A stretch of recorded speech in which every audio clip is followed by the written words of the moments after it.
Boa tarde a todos. Hoje a nossa sessão tem uma dupla finalidade: atender não só o plano de palestras do Instituto de Geografia e História Militar do Brasil, como também atender ao ciclo de palestras Sena Madureira, que é o fórum de palestras do Clube Militar. Então, como essa semana, na quinta-feira, nós teremos a independência do Brasil, o feriado de comemoração, nós hoje juntamos as duas palestras, ou melhor, a palestra servindo as duas finalidades. É um prazer tê-los aqui conosco, não só aqui, mas sei também que estamos sendo acompanhados pela internet. E eu sou o Coronel Ivan Coerm, diretor de comunicação social e também membro do Instituto de Geografia e História Militar. É um prazer tê-los. Estou vendo ali o Bergo, o nosso turista mor, passeando, né? Já mostrando lá o fundo. Fica à direita aí, Bergo, você está de lado, pô. Então, é um prazer tê-los aqui. E é um prazer essa sessão conjunta com o Instituto. A nossa palestra de hoje é, Direitos dos Povos Indígenas e a Soberania Nacional, um antagonismo inexistente. E ela será proferida pelo professor Bruno Cerqueira. Antes de nós falarmos do seu currículo, eu queria pedir a todos o favor de desligar ou colocar em modo avião o nosso celular, né? Na quinta-feira passada, na hora que eu estava falando isso, simplesmente o meu celular tocou, né? Que eu não tinha desligado ainda. Aí eu falei que foi só para dar o exemplo. E, por favor, evitar as conversas paralelas durante a palestra. Tá? A nossa palestra de hoje será sucedida no ciclo de palestra, não sei, sinceramente, não sei se o Cláudio pode me adiantar, a próxima palestra do Instituto. Com a professora Sandra Oliveira, a história da Vale. Ah, sim. Então, a história da Vale, da Varig, né? Varig, em frente à TAP. Sim, então, com a professora? Sônia de Oliveira. Não, a professora Sônia de Oliveira vai contar-nos a história da Varig. Isso na terça-feira, depois do feriadão. E na quinta-feira seguinte ao feriadão, nós teremos aqui pelo ciclo de palestra a Major Gabriela Rocha Bernardes, que vai falar da paz à guerra, as impressões de uma major do Exército Brasileiro no monitoramento do cessar-fogo da missão política da ONU no Sudão. Ela era a nossa única oficial lá no Sudão quando eclodiu aquela guerra interna, aquela guerra civil dentro do Sudão. E olha, foi uma odisseia para ela conseguir sair do Sudão. Parece que saiu pelo Chad, se eu não me engano. E ela vem aqui nos relatar, como foi preciso pedir ao Exército que concedesse a autorização e tudo. Então, são essas duas próximas palestras. O nosso palestrante, eu vou passar a ler o seu currículo. Bruno da Silva Antunes de Cerqueira é historiador com formação na PUC Rio e advogado com formação na PUC Rio e no UniceuB. E mestre em História pela Universo. É indigenista, especialista em indigenismo e instrutor oficial da FUNAI, onde desenvolveu o manual de redação oficial do órgão e atuou como chefe do Serviço de Análise de Contestações aos Procedimentos de Identificação e Delimitação de Terras Indígenas, entre outras atividades. Na OAB Distrito Federal, fundou e presidiu a Comissão Especial de Defesa dos Direitos dos Povos Indígenas, é, Cedígenas, ou a BDF. É fundador do Instituto Cultural Dona Isabel I, IDH, Entidade de Memória dos Abolicionistas do Brasil, e coautor com Fátima Argon de Alegrias e Tristezas, estudos sobre a autobiografia de Dona Isabel do Brasil, em 2019. É também fundador e gestor do canal História do Brasil, como você nunca viu, no YouTube, Veículo de História Pública. É membro do IHGDF, IHGM, IAHGPE, IHP, Instituto de Geografia e História Militar do Brasil, entre outros. Com os senhores, o professor doutor Bruno da Silva Antunes de Cerqueira.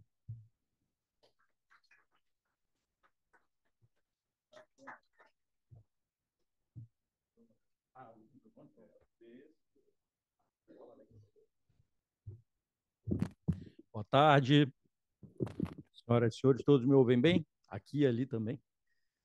Bom, um prazer, uma satisfação, uma honra estar aqui, ainda mais lembrando que essa semana é a Semana da Pátria, não é isso? 7 de setembro, consagrado como tal. Eu vou usar outro microfone porque eu tenho essa mania de andar, mas estão só fazendo essa saudação e vou pedir ao Daniel, porque quando colocar o slide, a gente já vai iniciar, não é? Vou dizer para os senhores também que é um resumo do resumo, né? Pediram para eu falar aqui 40 minutos, eu já acho bastante. E que, na verdade, tem umas perguntas aí de linhas mestras, porque não dá para a gente falar de tudo que a gente vai abordar aqui, não é? Salvo resumidamente, de fato. Então, como primeiro slide já é o hino nacional, só que eu vou pedir ao Daniel para ele clicar lá no vídeo que tem no YouTube. Tem a entrada da palestra, exato. Aí tem esse enderecinho aí, tá vendo? Eu quero ver se vai funcionar. Como é o hino nacional, então todos, né, não preciso nem pedir, todos. Você consegue clicar, Daniel?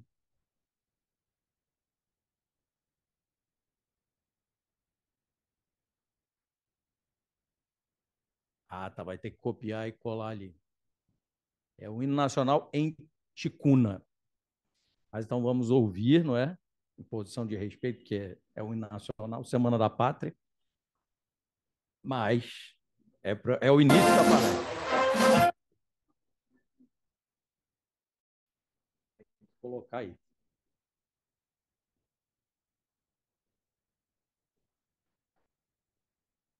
Diga.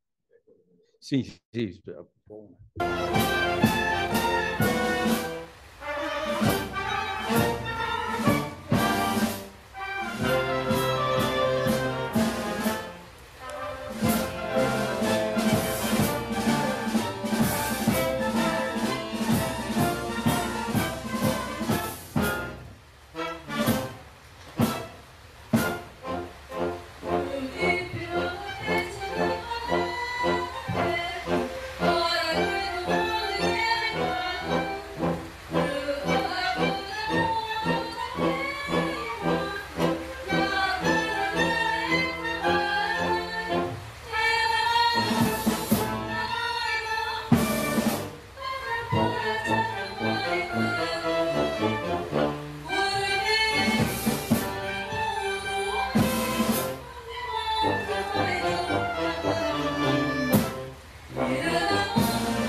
Muito bem. Deixa eu pegar. O que era esse vídeo? Hã? Esse é Tá funcionando esse? Isso é recente. Fiz questão de começar com essa belíssima apresentação do nosso hino nacional. É o evento militar, como os senhores viram, não é? Eu acho que é Comando Militar da Amazônia. Na verdade, a Joana Ticuna, ela é famosa. Ela tem esse canal, tá vendo ali, ó? A irmã dela está no Rio. A Viena Ticuna esteve no lançamento desse livro que o senhor citou aqui, Alegria e Tristeza, em Petrópolis, e também cantou e fez lá a exposição artística dela, a Viena, né, irmã da Joana. Mas elas são famosas, elas são uma família artística ticuna, então ela é muito chamada para justamente executar um hino nacional em língua ticuna. Evidentemente, o hino nacional, né, está em todas as línguas indígenas. Pode passar, Daniel. Eu vou acabar batendo aqui nessa, que eu me conheço, vou ficar longe aqui. Bom, então, volta um, Daniel, por favor. Como é que... Cadê o... Não sei, cadê aquele negócio? Só para... Tá onde? Tá aqui? Ah, tá. Aqui volta, né? Saiu ali. Se eu apertar, vai...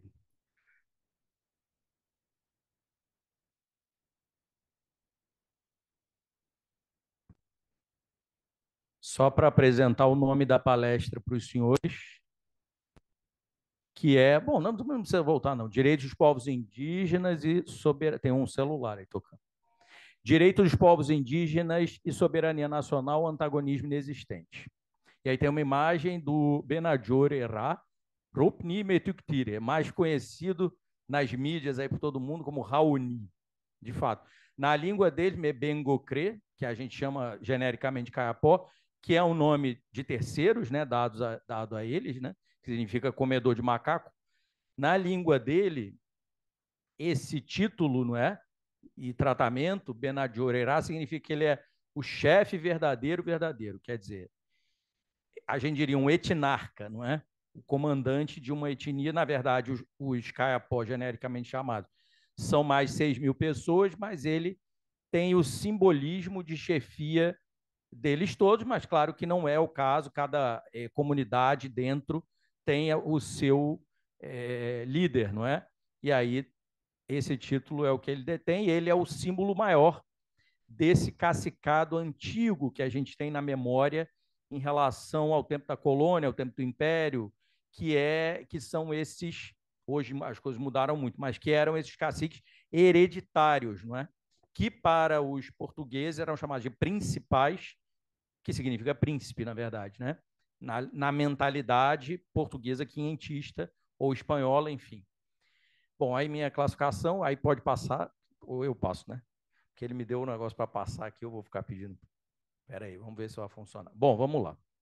Então, o objetivo aqui hoje é ter uma conversa com vocês não tão formal assim, com os senhores e as senhoras, mas não tão formal. Por quê?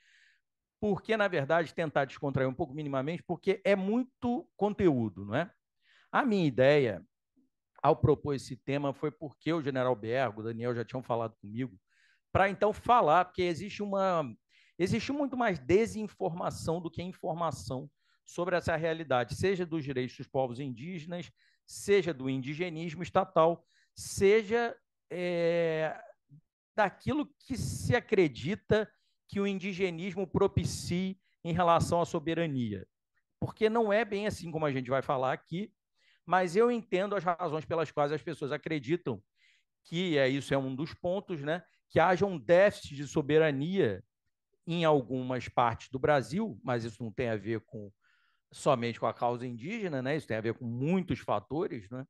E pensem que a terra indígena, hoje a gente ouviu isso semana passada no julgamento do marco temporal no Supremo Tribunal Federal, eu estava lá, o ministro Gilmar Mendes falando umas coisas lá que quem trabalha com isso sabe que não é procedente, mas a gente entende por que as pessoas pensam isso, porque são terras gigantescas e que, em alguma medida, não são totalmente guarnecidas pela União, e são terras da União. A gente vai falar do regime jurídico das terras indígenas. Então, isso aqui é uma espécie de perguntas, digamos, linhas mestras para o que a gente vai falar. Não dá para falar de tudo em 40 minutos. A gente vai seguir os slides aí. mas eu entendo que as pessoas queiram saber, porque há muita informação na internet, nos jornais, de uma maneira geral, revistas, enfim, e aí sim há um déficit de comunicação por parte da grande agência indigenista estatal, que é a FUNAI, a qual eu pertenço. Eu sei muito bem disso, porque eu estou lá dentro, eu sei a dificuldade que a FUNAI tem em matéria de comunicação, em matéria de sair dela própria e transmitir para a sociedade conhecimento sobre essa realidade, que são mais de 300 povos indígenas no Brasil e 280 línguas indígenas no Brasil. Então, isso não é algo que as pessoas conheçam, isso é algo muito adstrito a quem trabalha com isso, e no passado era ao Exército, às Forças Armadas, pelo fato de que o Marechal Rondon foi a figura de proa do indigenismo estatal brasileiro, desde que ele, na República Velha, em 1910, ele foi recriado, não é porque tinha tido um grande diapasão entre o Império, que acabou em 89, e a República Velha, a causa indígena, ou não é? Enfim, os direitos dos povos indígenas foram completamente relegados, e aí, em 1910, o presidente Nilo Peçanha criou o SPI-LTN. A gente vai falar dessas siglas aqui. Então, aqui são uma série de perguntas, sem as respostas, naturalmente. Por que não existiriam índios e sim povos indígenas? Por que não existem tribos e sim comunidades e povos? Qual a diferença entre aldeamento e aldeia? Quem são os povos indígenas e por que eles são fundamentais à sociobiodiversidade do Brasil? Em que medida já existe o ramo jurídico dos direitos dos povos indígenas no âmbito do direito internacional dos direitos humanos? Em que medida os direitos dos povos indígenas poderiam ensejar déficit de soberania no território nacional? Qual o regime jurídico das terras indígenas? A gente abrevia na FUNAI-TIs, mas claro que isso é uma abreviatura errada, é só mesmo, é quase que coloquial informal, mas a gente acaba colocando até na documentação, porque se a gente seguisse as regras, né, não poderia ter essa. Como é demarcada uma TI no Brasil e o que seria o marco temporal de ocupação, acabei de comentar, da ação no Supremo Tribunal Federal, a CO 1100. Por que direitos originários e povos originários? Uma nomenclatura, expressões, não é? Que são muito empregadas pelo movimento indígena e pelo movimento indigenista. Quais são os indigenismos do Brasil e como se executam as políticas indigenistas fora do Brasil? Vocês vejam que é assunto para muitas palestras, muitas discussões, não cabe tanto. Procede que existam terras indígenas em que não se pode penetrar e nas quais ONGs administrem o território. Vamos comentar disso aqui, que é o foco da palestra. O Brasil poderia adotar o conceito de Estado plurinacional, como a Constituição da Bolívia de 2009?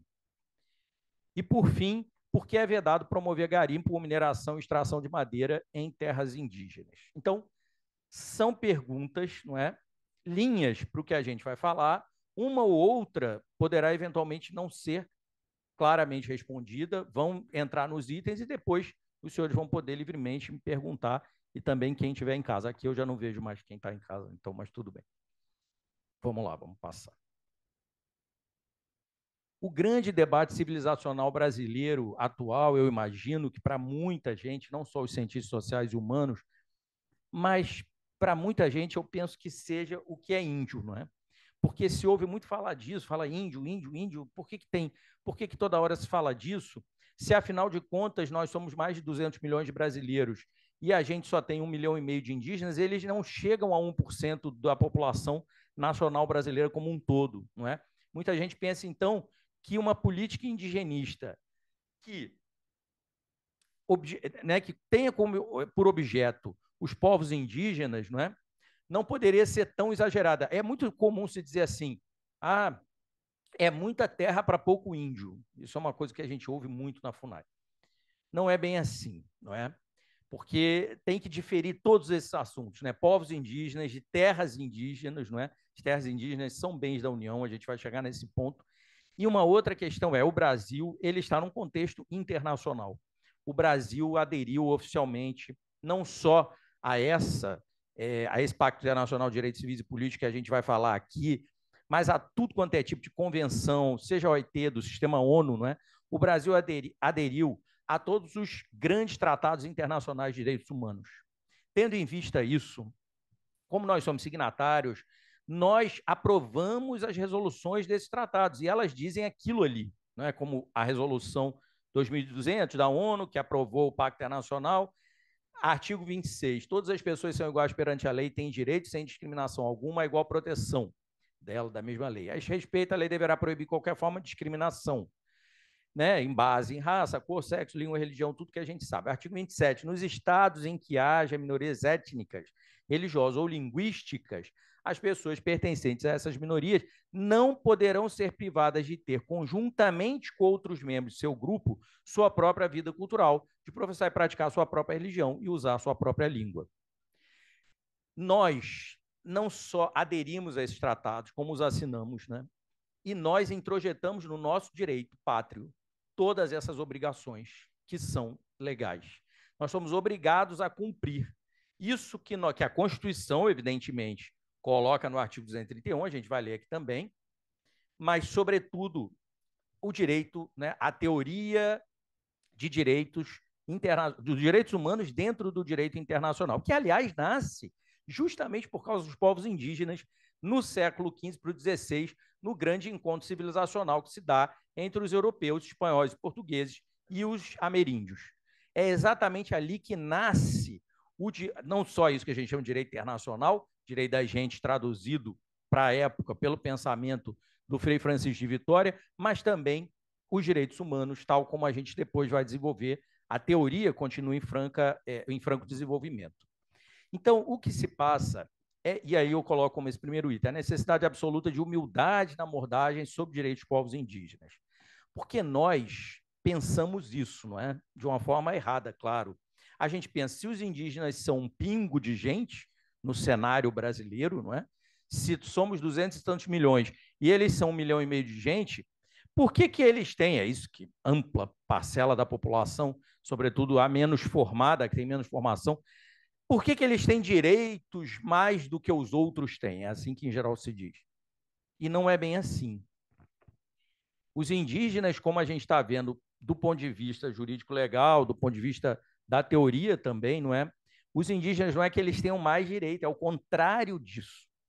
Significa dizer que nós temos um Estado que foi feito pelos nossos antepassados e que é absolutamente herdeiro das estruturas da colonização. O Estado brasileiro hoje é uma república federativa, tudo que a gente sabe, dividido em estados, municípios, blá, blá, blá, blá. A gente não precisa entrar em teoria geral do Estado, em Constituição do Brasil, organização do Estado. Só que antes de existir esse Estado, existiam eles.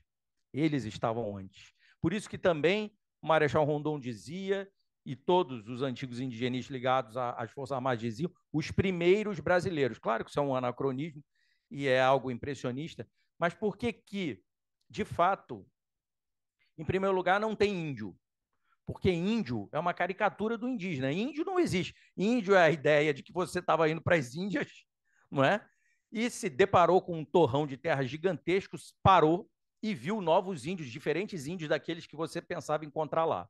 Logo, isso não existe. Quando a gente fala índio, a gente está repetindo um termo do século XV e XVI. Nós estamos sendo anacrônicos. Na verdade, não existe índio. Não tem como ver um índio, né? Como eu acabei de comentar, tem mais de 300 etnias no Brasil. Olha que absurdo de riqueza cultural, né? E de biodiversidade, sociobiodiversidade. A biodiversidade está nas terras e a sociodiversidade são eles mesmos. Por que isso é importante? Ter um pingo de humildade em relação a isso? Porque a gente não domina isso. Eu estou lá na FUNAI tem 11 anos, eu não falo nenhuma língua indígena fluentemente. A gente, no máximo, aprende, até porque também aí entra na precariedade do órgão, né? Também não tem lá um departamento de línguas indígenas, não tem toda essa parte, né? A gente gostaria que tivesse, mas não tem. Então, o que acontece? Nós, brasileiros, o Lima Barreto, né, e outros escritores, quiseram que a gente aprendesse Guarani. A gente não sabe falar Guarani mais, a gente não fala mais. No entanto, em São Paulo, quando a corte chegou no Brasil com Dom João, a rainha Dona Maria, no interior de São Paulo e mesmo na capital, o povo mesmo falava ainda em Engatu. Então, a gente é totalmente herdeiro disso tudo. Mas, de fato, as coisas se perderam. Curiosamente, há um paradoxo, né? Darcy Ribeiro, Gilberto Freire, todos falaram do quanto nós, brasileiros, somos ameríndios, do quanto a gente é ameríndio ou descendente, do quanto a nossa cultura é impregnada da cultura guarani, por exemplo, né? Tupi de uma maneira geral, G também, né? São os grandes troncos, mas nós perdemos essa noção. A gente perde, inclusive, a noção de que os indígenas que existem hoje não são só os descendentes daqueles que os nossos antepassados portugueses encontraram no século XV, XVI, XVII. Não, eles são nossos próprios primos também, porque todos nós brasileiros temos ancestralidade indígena. É raríssimo um brasileiro que não tem um bisavô, uma bisavó, três avós, que era indígena. E que, na verdade, sim, pertencia a alguma comunidade que pode até não existir mais.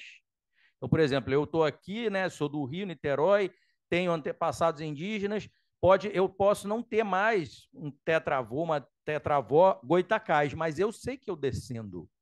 Nós, brasileiros, descendemos dos indígenas e, portanto, esses que estão aí, estão hoje lutando, vivos, lutando pelas terras, eles são nossos parentes também. Os indígenas se chamam entre eles, é muito curioso, de parente. Às vezes eles não têm parentesco sanguíneo nenhum um com o outro, até porque, imagina, um indígena do sul, Caingangue, não tem nada a ver com a ticuna, que a gente acabou de ver. Mas eles se chamam de parentes, né? Um tratamento quase que protocolar, um tratamento também político, para identificar a causa que é comum. Claro que no passado um indígena não era amigo do outro. Quando os nossos antepassados portugueses chegaram, havia guerras gigantescas entre eles, tanto que nós sabemos aqui no Rio, Confederação dos Tamoios, né? Franceses pegando uma parcela a seu favor, portugueses pegando uma parcela ao seu favor, e a guerra declarada. E eram parentes muito mais próximos até. Os Temininó, por exemplo, não é? Então, mas não é isso que existe mais hoje, não é? A gente não tem mais guerras étnicas, não é? Então, isso é o que acontecia, claro. Até o século XX ainda teve guerra étnica. Não existe mais. O que existe hoje é uma tentativa de todos os grupos indígenas do Brasil, povos indígenas do Brasil, de transformarem a sua cultura, a sua terra, naturalmente também, que eles defendem muito e têm que defender, claro, numa espécie de plus, digamos assim, né, do capital simbólico do Brasil. O Brasil, ele concentra isso tudo que outros países não concentram. Os Estados Unidos da América têm uma política indigenista, todos os países lá na Europa também têm, a Noruega ainda tem os lapões, né? Então tem povos indígenas em tudo quanto é parte do mundo, cada um lida de um jeito com essas minorias étnicas, né? O Japão, por exemplo, não lida muito bem, não é, com a sua minoria étnica, os índios de lá, índio, né? Esse termo. O que se passa é que, no nosso caso, a gente também tem uma história da legislação, história do direito dos povos indígenas no Brasil, que na verdade, contraditória mesmo. Uma hora apoiava, outra hora tirava o apoio e mandava dizimar. Aí, daí a 5 anos, seja o Dom João, quando chegou aqui, seja os antepassados dele, recebiam lá em Lisboa um índio, né? Aí fala, esse aqui é o cacique, esse aqui é o principal dos índios, não sei das quantas, do interior do não sei das quantas da Paraíba. Então, uma hora dá, outra hora tira, uma hora dá, outra hora tira. A tal ponto que hoje os indígenas têm um olhar em relação ao indigenismo, que é essa ação do Estado para eles, né, de proteção das terras e proteção da vida, muitas vezes, porque na história foi contraditório, muitos indígenas, politicamente falando, né, porque todos são atuantes politicamente, essas lideranças atuais, olham o indigenismo de soslaio, ou seja, tem dúvida em relação à boa vontade e à sinceridade dos indigenistas atuando em campo ou fora dele a favor das terras e a favor deles. Por quê? Porque, historicamente, como eu disse, uma hora deu, outra hora tirou. Uma hora salvou, outra hora ajudou a matar. Portanto, os senhores aqui, Clube Militar, Estudo de Geografia e História Militar do Brasil, muitas vezes vão ver uma linguagem até agressiva, digamos assim, ou não cortês, da parte de lideranças indígenas ou indigenistas, como eu, né, indigenista estatal ou indigenista civil, que não é estatal, e também, às vezes não, às vezes um professor, uma professora militante, enfim, que se considera a favor da causa indígena, muitas vezes eles vão ser agressivos, por exemplo, em relação aos militares. O Marechal Rondon, ele passa hoje por a figura dele, né, claro, por uma rejeição. Existe uma rejeição ao Marechal Rondon em alguns ambientes indígenas e indigenistas, com base na ideia de que, anacrônico, claro, evidente, né, não é historiador que faz isso, mas, enfim, com base na ideia de que ele, ao fazer o que ele fazia, que era, ao mesmo tempo, levar linhas telegráficas, levar o que eles achavam que era a civilização e o progresso, o desenvolvimento, ele estava ajudando a matar os índios. Olha, isso sempre foi assim. Nós, quando chegamos numa terra indígena, os indígenas não têm, e eles não têm contato conosco, eles não têm proteção nenhuma às nossas doenças. De fato, só de você contatar, eles vão morrer. Uma gripe nossa, para eles, é uma pneumonia né, de um grau elevadíssimo que mata, não é? Isso tudo é real. Mas é evidente que o Marechal Rondon da vida não fazia o contato para matar as pessoas. Então, isso é um anacronismo. Nós, historiadores, somos especialistas em perceber quando a pessoa fala alguma coisa, em geral é um argumento político, e que ela está sendo anacrônica, ou seja, ela está tirando os personagens daquele tempo e colocando no tempo presente. A gente é especialista em perceber isso. Muitas vezes, contudo, o historiador também terá a sua ideologia e ele vai fingir que não sabe que ele mesmo está cometendo anacronismo. Isso é humano, não é? Mas, evidentemente, a figura do Marechal Rondon, e eu fiz questão de não colocá-lo aqui nesses slides, porque eu acho que é de todos muito conhecida no Exército, e também Marinha, também Aeronáutica, é um dos grandes símbolos, se não o maior símbolo do indigenismo estatal brasileiro, porque ele mesmo era um coronel do Exército, era positivista de formação, casou, inclusive, na Igreja Positivista da Glória com a mulher dele, mas as filhas, as netas, tudo viraram freiras católicas, né? Várias. E o Marechal Rondon, que é Marechal da Paz e não da Guerra, como os senhores sabem, né? Ele não tem o título de Marechal por guerra, e exatamente por esse caminho indigenista dele, né, por essa atuação dele face aos povos indígenas, ele é símbolo de um Brasil que tentava proteger não só os indígenas como as terras, mesmo que errando muito. O Serviço de Proteção aos Índios cometeu barbaridades, mas isso não era o intuito dessas pessoas, né? Hoje se coloca como se o intuito fosse matar, destruir. Isso não é verdade. Se não tivesse tido um SPI da vida, com todos os barbarismos que os servidores deles puderam cometer, não haveria esses 300 povos indígenas no Brasil. Os mais de 300 povos indígenas que existem no Brasil, e muitos indígenas podem não gostar disso que eu estou falando, mas aí, volto a dizer, é necessário uma acurácia aí em história e historiografia, eles têm muita relação com o fato de que o Brasil, com todas as suas mazelas, tentou proteger indígenas e terras indígenas, porque muitas vezes autoridades constituídas no Brasil pensaram que você podia dizimar simplesmente, mas eles não eram a maioria, eles não foram a maioria. No Brasil, no caso brasileiro, por que tem tanta sociodiversidade? Exatamente porque se poupou, às vezes até por receio, às vezes até por medo, não é? Se pouparam vários povos do contato, como a gente ainda faz até hoje, a gente poupa, eles não querem contato, então a gente não contata, de fato, não é? Se pouparam porque, evidentemente, vivem em florestas fechadas, vivem em terras que a gente não teria nenhuma facilidade de acessar, mas que, claro que, por terra, não é? Mas, claro que, hoje em dia, se tem, não é? Georreferenciamento de tudo isso, a gente sabe, né, onde estão, não é? As Forças Armadas têm acesso, por exemplo, a esse tipo de dado, e eles não querem ser acessados e a gente tem que respeitar. Dito isso, e aí eu tenho um aspecto aí da teoria do tridimensional do Miguel Reale, para falar de um ponto de vista mais jurídico e tal, apenas lembrar isso, né, que os povos indígenas que não falam português, existem os povos indígenas no Brasil que não falam português e vivem de modo totalmente isolado. Existem os povos indígenas que falam português, não integralmente, falando primordialmente sua língua nativa.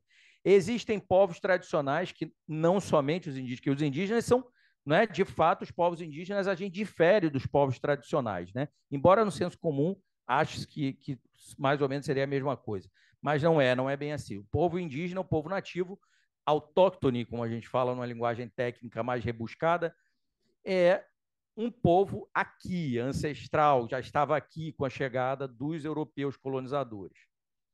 E há, enfim, os povos que falam com variações dialetais, entonações diversificadas, usam vocábulos e expressões ancestrais, como, por exemplo, os Calunga e outros quilombolas, caiçara, pescadores, ribeirinhos, enfim, são muito variados, né, os povos dentro do Brasil. Contudo, evidentemente, os povos indígenas ou os povos tradicionais são brasileiros. E eles são brasileiros pelo motivo óbvio, e aí entra o aspecto da soberania, dos elementos de soberania de fato, que é um território, uma população, em geral, uma língua comum, não é? Religião, costumes, a cultura, não é também, e o controle desse território por parte do Estado.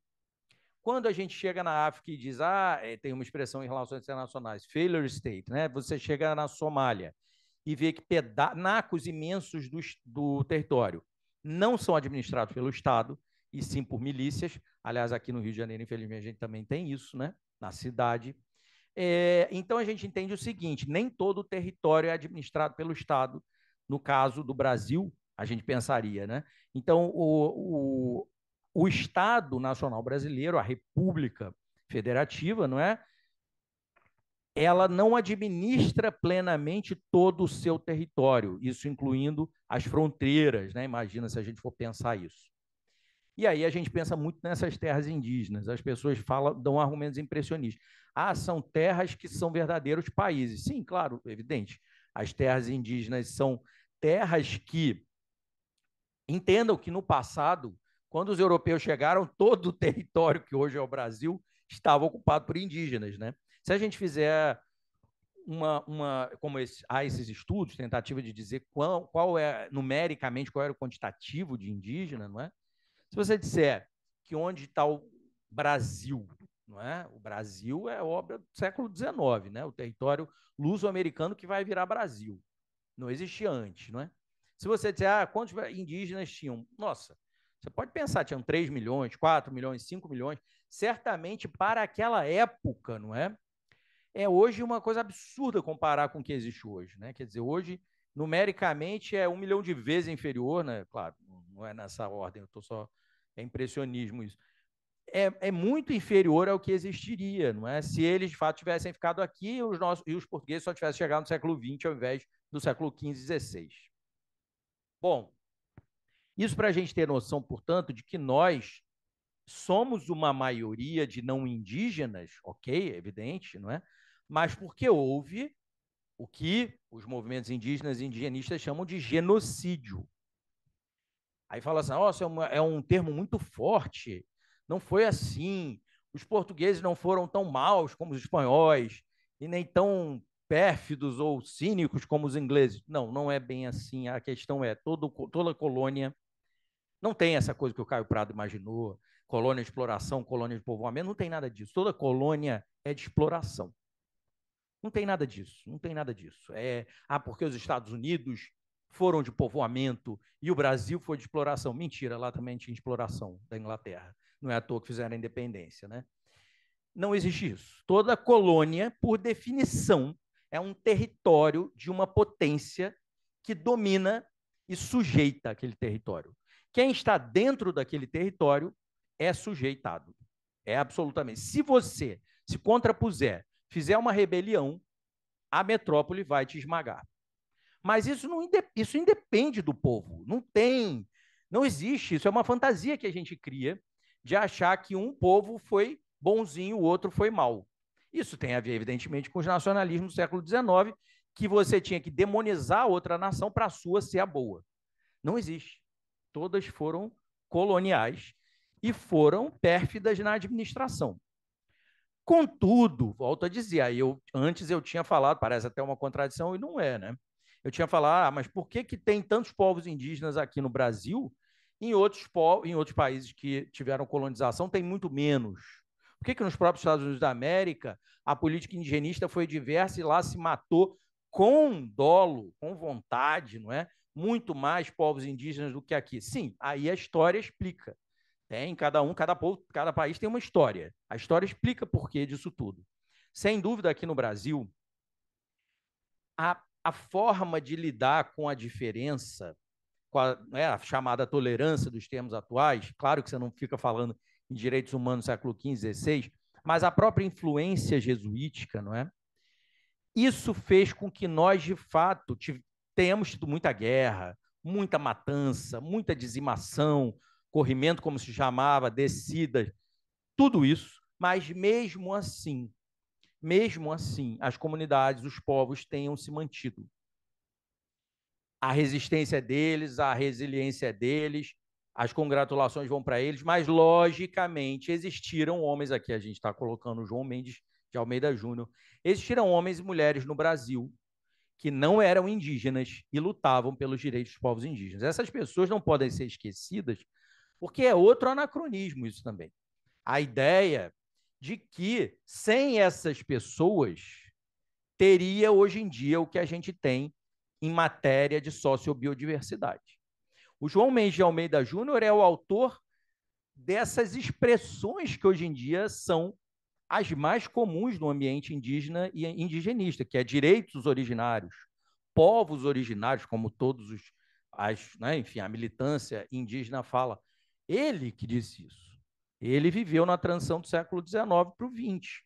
Ele era um católico conservador, altamente monarquista, de uma família. Ele é o sobrinho do Cândido Mendes, famoso, aqui o fundador da... Né, quer dizer, no fundador não, porque ele não fundou faculdade nenhuma, mas o neto fundou. Então, os Mendes de Almeida são uma família jurídica, não é? Uma família altamente, uma enciclopédia de direito ambulante, ele era, o pai, o tio, enfim. E eles defendiam veementemente os direitos dos indígenas. Não só de permanecerem vivos, né, que é o básico, né, direito de existência, mas o direito às terras que eles têm. E a gente vai chegar no regime jurídico delas. O João Mendes de Almeida Júnior, que eu estudo, né, já há alguns anos, ele, a despeito de ser o que hoje se condena, né? Ele era católico tradicional, conservador, monarquista, ele seria tido como reacionário pelas pessoas atuais. Ele é que é o autor da sistematização toda do indigenato, que é esse instituto jurídico brasileiro, claro que é baseado também em outras instituições jurídicas europeias, que defende que se havia uma comunidade indígena estava numa terra, aquela terra era de posse tradicional, de ocupação permanente daquele povo. Chegou alguém, esbulhou a terra e eles tiveram que sair de lá, ou pior do que isso, matou, massacrou e sobraram poucos. O ministro João Mendes dizia: não há a menor dúvida de que a posse dessa terra é deles. E aí entra uma discussão que a gente não vai fazer aqui, jurídico-possessória, sobre diferença de posse e propriedade, mas ele dizia, não resta a menor dúvida de que a posse dessa terra é deles, porque é congenitamente possuída. Eles nasceram já de posse dessa terra ancestral. Então a terra é deles.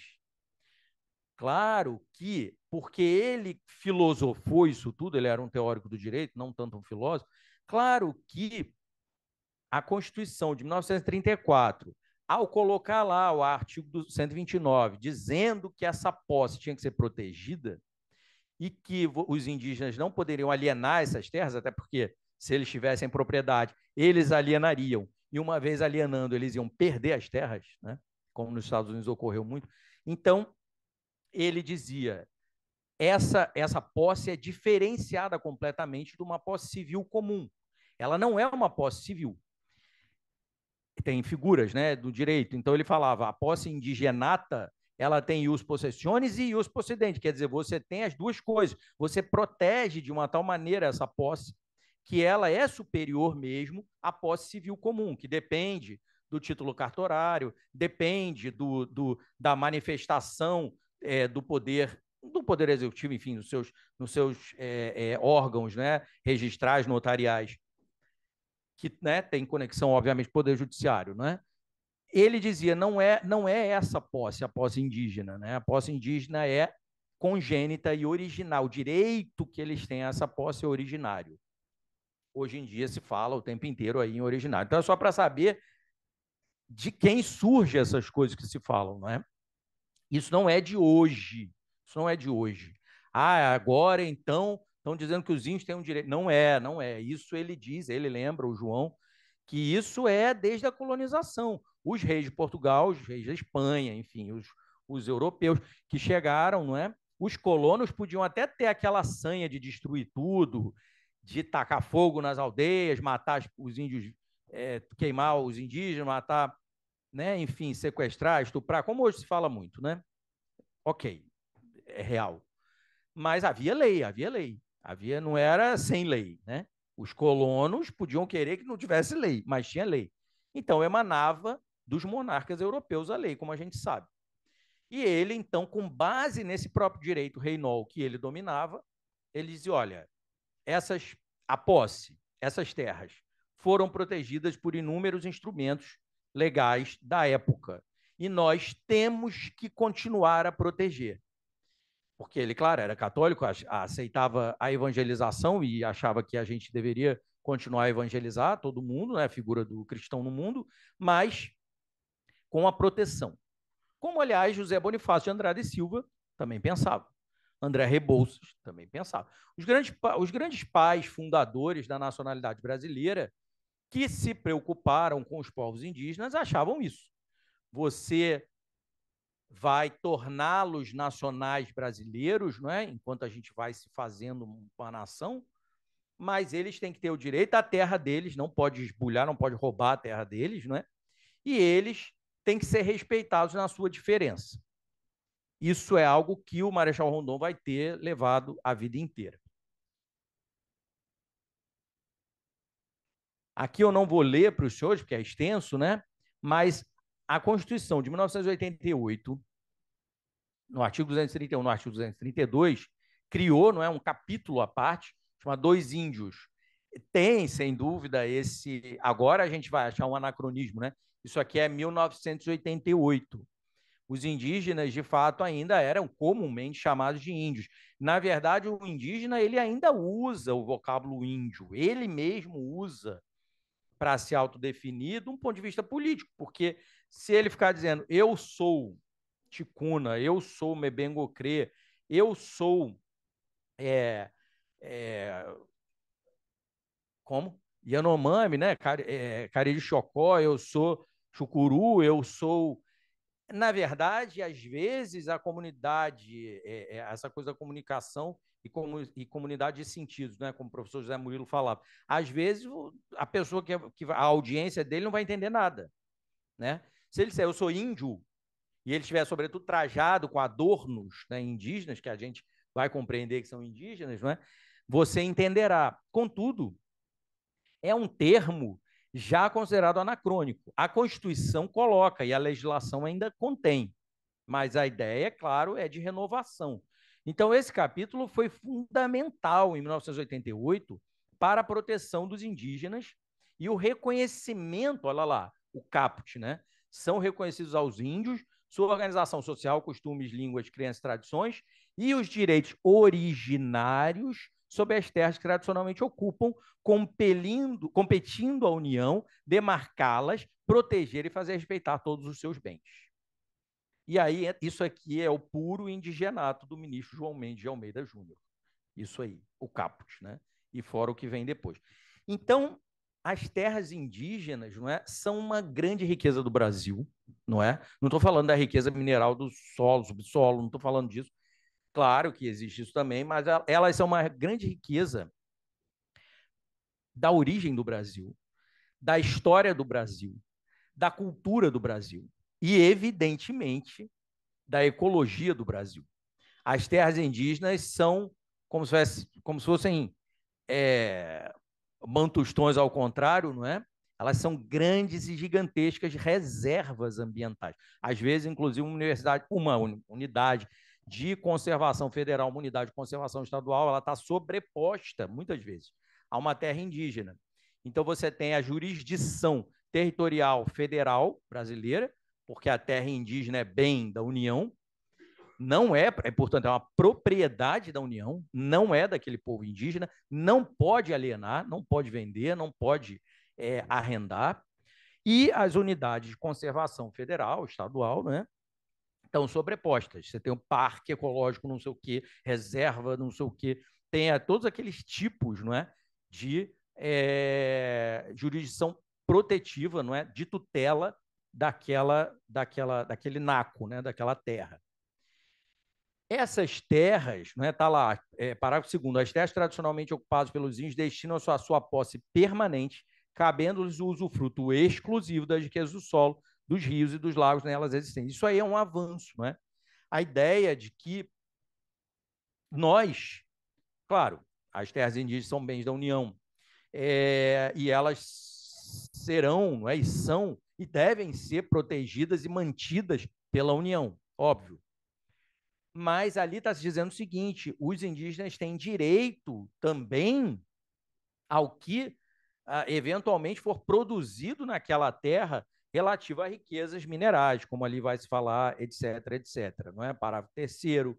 O 4º vai lembrar que são inalienáveis, indisponíveis, os direitos sobre essas terras são imprescritíveis, não é? Então, isso tudo é o indigenato do ministro João Mendes, não é? Ministro do STF entre 1916 e 22, né, que ele morreu em 23. E qual é a grande questão atual? A grande questão é que, passados 35 anos da Constituição, muitas idas e vindas em relação a esse conteúdo todo, existe uma contraposição muito forte a esses direitos territoriais. Porque os grandes empresários, não é, que querem explorar a Amazônia, a gente está falando da Amazônia, vocês sabem que a Amazônia é legal, vocês sabem que, enfim, são todos aqueles estados, inclui até Estado Nacional que não é o Brasil, né?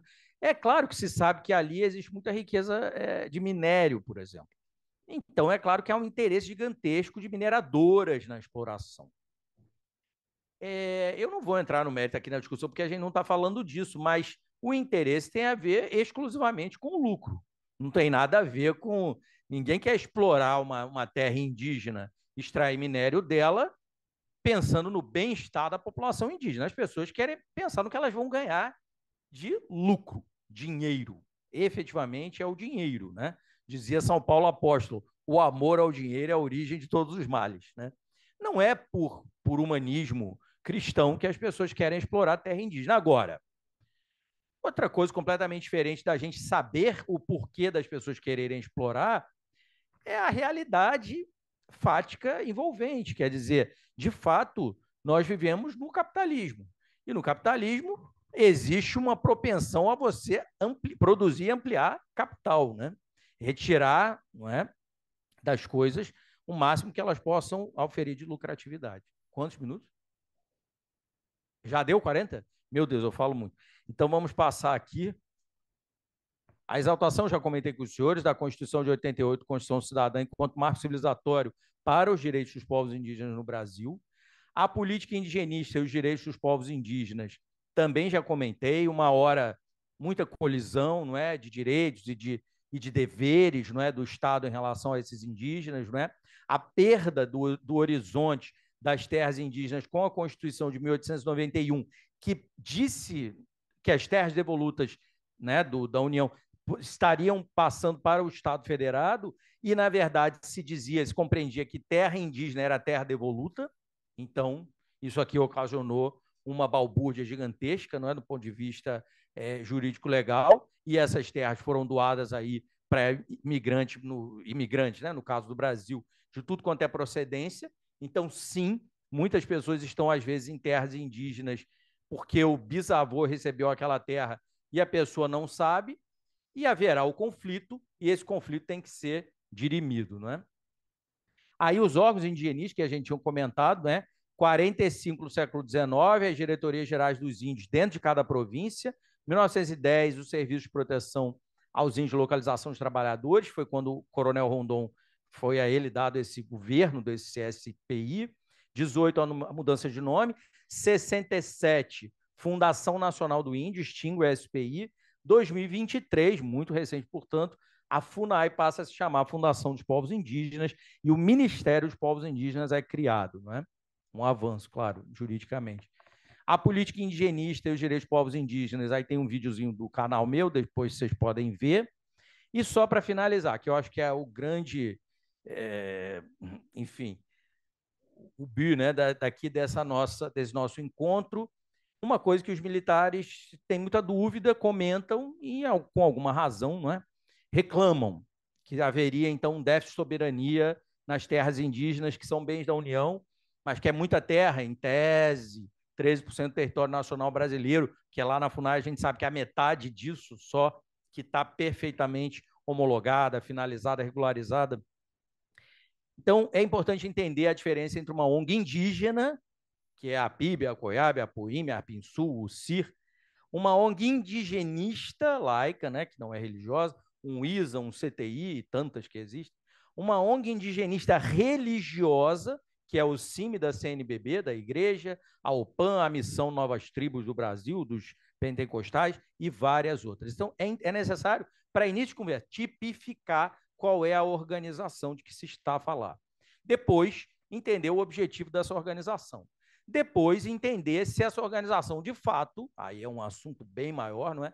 Se ela deseja ter um acesso à administração, digamos assim, da terra indígena, que é bem da União, volto a frisar, de um modo que talvez o próprio Estado não tenha, digamos assim. Então, se diz isso, né?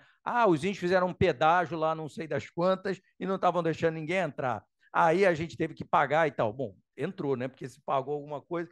Essas práticas, né, que existem, óbvio, né, tem a ver com a história. Tem a ver com a história. Aquele povo indígena ali está fazendo aquilo, está colocando um pedágio para você pagar, para ele arrumar algum dinheiro, na verdade, para depois ir lá para o centro da cidade comprar os gêneros alimentícios, essa coisa toda. Agora, isso é uma coisa legal? Claro que não, claro que não. Assim como mineração em terra indígena não é legal, assim como, né, tudo que é madeira, extração de madeira não é legal. Agora, são práticas, não é, que o Estado federal brasileiro, o Estado nacional, a República, não é, tem dificuldade mesmo em coibir, não é? Porque tem logisticamente, operacionalmente, tem uma dificuldade de controlar esses territórios todos, né? Que são muitos, né? Incluindo as fronteiras, como todo mundo sabe aqui. Então, essa coisa das ONGs vira, às vezes, uma cortina de fumaça para esconder que, na verdade, o Estado brasileiro tem problemas na administração do seu próprio território, não é? Você, às vezes, está deixando de dizer uma coisa óbvia, que, por exemplo, é isso: as Forças Armadas não têm plena capacidade de controle, digamos assim, de todas as fronteiras, sobretudo as que justamente incidirem em terras indígenas, porque falta pessoal, falta manutenção de aparelhos, né, de equipamentos. Então, é uma outra história. Isso não são os índios que são culpados por isso, né, são culpados disso. Isso é uma precariedade de nós, brasileiros, do nosso Estado Nacional. É uma precariedade nossa, não é? A gente não investe o quanto deveria investir, seja no Exército, na Marinha, na Aeronáutica, seja na FUNAI, por exemplo, né? Então, isso é um problema nosso. A FUNAI é um órgão depauperado, né? Eu entrei lá, eu nunca tinha visto, a minha mãe era do INSS, servidora, minha tia também servidora, eu nunca tinha visto um órgão tão pobre em toda a minha vida, nunca. E eu acho que eu nunca vou ver. Eu nunca tinha visto um órgão público pobre igual a FUNAI. Nunca. Nunca. Nenhuma faculdade, por mais pobre, nunca. Eu nunca vi um órgão miserável. Miserável. Era um órgão miserável. Eu entrei lá em 2012, fui para Brasília, eu sou aqui do Rio, e eu fiquei apavorado, porque era um órgão que tinha goteira caindo em cima dos processos, tinha barata nas impressoras, é um órgão miserável, miserável. E aí eu pensei, meu Deus, como que esse órgão dá conta de alguma coisa, se na sede ele é assim? Nas coordenações regionais, os meus colegas narram absurdos. Não tem papel para imprimir as coisas. Então, assim, tem alguma coisa errada nessa história, de fato. Quer dizer, não é um déficit de soberania territorial para alguns sentidos. É um déficit organizacional do país, né? O país tem um problema, não é, grande em relação a se administrar, não é? Isso sem dúvida existe. Agora, uma outra história, que aí eu fico aberto aos questionamentos dos senhores, é essa que as pessoas falam muito. Afinal de contas, como que pode, né, as ONGs acessarem, fala ONGs no plural, não é bem assim, né? São vários tipos de ONG. Mas como pode gente que não é autoridade do Estado ter o poder, não é, tranquilamente acessar uma comunidade indígena, e nós que somos autoridade, como o ministro Gilmar Mendes disse, nós aqui, o Supremo Tribunal Federal, o comandante da Aeronáutica teve que assinar um papel lá com o cacique para a gente entrar. Sim, mas o comandante da Aeronáutica fez isso em algum sentido, em alguma negociação não ilícita, não é isso que eu estou dizendo, mas num sentido cultural, de não entrar numa terra já parecendo que está fazendo uma guerra, uma agressão, como historicamente sempre se fez. Todo mundo que é militar e atua perto das comunidades indígenas ou com as comunidades indígenas, muitas vezes lá na Amazônia, né, o general Franklin Beck foi o último presidente militar da FUNAI e até entrou no governo Bolsonaro, mas ele foi convidado a se retirar, né? Claro, porque a partir do momento que ele disse as verdades, né, foi muito incômodo e aí mandaram ele sair.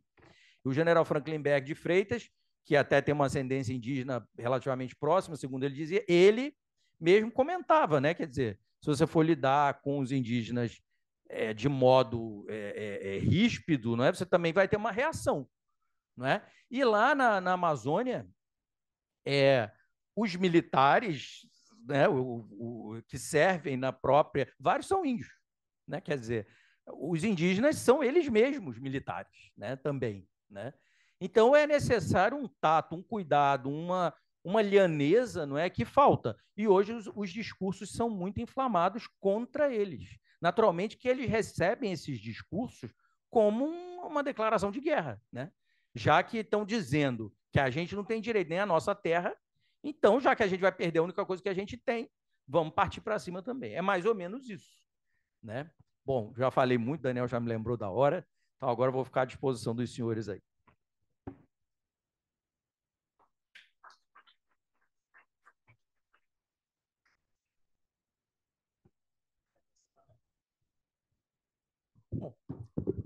Convidamos nossos palestrantes a tomar lugar à mesa para os questionamentos. Nós temos aqui na plateia e também temos no nosso meio virtual. Então, eu peço que o nosso confrade Daniel Matarroque, ele me alerte aqui sobre o pessoal da internet e eu vejo por aqui. Antes de nós iniciarmos, estou vendo aqui que só aqui já tem 5. Lá na internet já tem 1. Então, eu peço que as perguntas, mais uma vez, sejam claras, precisas e, principalmente, concisas. Que não se faça uma palestra para fazer uma pergunta. Então, a primeira pergunta é minha, claro, quem parte, reparte, né? Então, professor, o jornalista Alexandre Garcia, nas últimas semanas, dia sim e dia sim, ele lê muito aquele texto do artigo 232, onde fala terras que ocupam e terras que ocuparam. Qual é a posição da FUNAI em relação a ocupam e ocuparam? Bom, não falo em nome da FUNAI, né? Sou do quadro, evidentemente, servidor efetivo, né? Concursado, etc., mas eu não falo em nome dela, e lá dentro não acredito que exista nada unidefinido, digamos, monolítico. Agora, o que se passa é o seguinte: a terra indígena pode ser perfeitamente uma terra não ocupada por um povo atual, porque houve esbulho. Isso, às vezes, o esbulho, a gente pensa assim, mas o esbulho foi lá no século XIX. Não, não foi não. Tem terra indígena que o esbulho aconteceu, e não foi esbulho só, foi massacres assim, que as pessoas não têm a menor noção, que o governador do estado, em Santa Catarina, no Paraná, estou dando só exemplo, não estou falando mal desse estado, estou apenas dizendo como que é.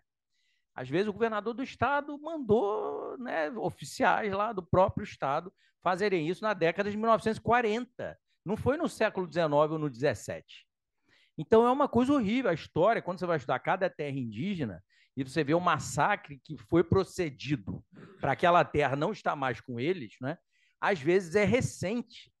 Às vezes é uma coisa da década de 1940, 1950. Então, cada uma é um caso. Essa coisa de a terra indígena que lá do passado, do século XVII, não vai ser retomada. Claro que não, nem eles acham que vai, nem eles. Nenhum indígena acha que a terra, ele nem, às vezes ele nem sabe onde estava o antepassado dele no século XVII. Depende, né? Depende completamente. A terra de que eles estão brigando, em geral, é uma terra em que eles ou não estão, porque estão proibidos de entrar na própria terra deles, e às vezes é sim coisa do século XIX, existe, claro. Os Guarani, por exemplo, são desterritorializados, porque no século XIX e na transição do XIX para o XX, a República pegou, distribuiu as terras, não estava nem aí se sabia que tinha índio, não tinha índio, distribuiu tudo. Os imigrantes, de fato, como o João Mendes diz, eles ganham o Instituto do Colonato e o indígena é considerado órfão. Órfão, era o Instituto Orfanológico. O indígena não era capaz para os atos da vida civil, o nosso Código Civil não considerava o indígena capaz, então, claro que o colono tinha todas as benesses e o indígena não tinha nenhuma, ele perdia a terra e o colono ganhava a terra. Então, historicamente, foi assim que se deu. Agora, claro, hoje em dia se diz, mas e o que você vai fazer? O Estado fez algo, entre aspas, ilícito, ou então, como diz o ministro Fachin, fez algo lícito, mas danoso. Você tem que tentar corrigir. Você não pode persistir num erro histórico. Já sabe que teve o erro e persiste nele. Você tem que tentar corrigir. Não tem jeito, né? Muito obrigado. A minha réplica eu farei no cafezinho. Então, eu peço que todos façam a mesma coisa. Segundo debatedor, já no meio virtual, o nosso confrade, o engenheiro Pedro Bergo. Boa tarde, professor Bruno Cerqueira. Parabéns pela palestra. Eu quero recorrer aqui a uma linha do tempo. Quando os europeus chegaram ao Brasil, os portugueses, nós estávamos aí no início da Idade Moderna, concorda? E encontraram aqui os povos indígenas, vamos dizer assim, na fase neolítica. Agora, passado 500 anos, a nossa Constituição, lá de 88, conforme o senhor mostrou aí no artigo 232, diz que os povos indígenas poderiam entrar em juízo defendendo seus direitos e os seus interesses. O senhor acha que os povos indígenas ainda têm interesse em viver no Neolítico ou o senhor acha que eles gostariam também de avançar um pouco no progresso da raça humana? Obrigado. Obrigado pela pergunta, muito boa. Confrade, né? Olha, eles não vão enxergar dessa maneira, né? Eles não vão cada um é muito diferente do outro e eles não vão enxergar, a gente vive no Neolítico, vive na Idade da Pedra, na Idade do Bronze, na Idade do Ouro. Eles não vão dizer isso, né? Eles não acreditam, digamos assim, né, nas mesmas coisas. Agora, quando se diz assim, o indígena usa o celular, o indígena tem carro e ele é indígena, olha, claro, né? Porque senão a gente ia dizer que o japonês não é japonês, né? É basal isso, né? O japonês também usa kimono só numa solenidade, né? num ato da vida litúrgica religiosa dele, o imperador do Japão, a casa imperial do Japão, mas ninguém sai na rua totalmente vestido de kimono. Então, assim, não é bem assim. O indígena, aliás, os indígenas são uma curiosidade. Quando os japoneses chegavam, né, na década de 50 para conhecer o Chavante, o Chavante perguntava de qual tribo, entre aspas, né, ou seja, índio brasileiro, de qual lugar ele era. Porque ele viu o japonês e pensava que o japonês também era índio, entende? Por causa das feições, né? Então, o que se passa é o seguinte: os indígenas não deixam de ser indígenas porque têm acesso a bens culturais, não é? E a tudo que essa sociedade nossa vive. Eles querem viver nas terras deles e querem até celebrar nos ritos ancestrais. Agora, lógico, saiu dali, tem uma vida na cidade, tem alguma coisa que você... O próprio dinheiro, não precisa dizer nada. O dinheiro, que é, né, enfim, símbolo muito nosso, eles vão usar, vão querer o dinheiro para comprar coisas no mercado, levar para lá. Nós, muitas vezes, trabalhamos nisso, lamentamos. Falamos, nossa, os índios estão indo lá e comprando frango congelado no mercado. Mas, olha, é a vida deles. A gente, né, de fato, não pode impedir isso. Não existe essa possibilidade, né? Muito obrigado. Terceiro debatedor, o cineasta Daniel Matarroque.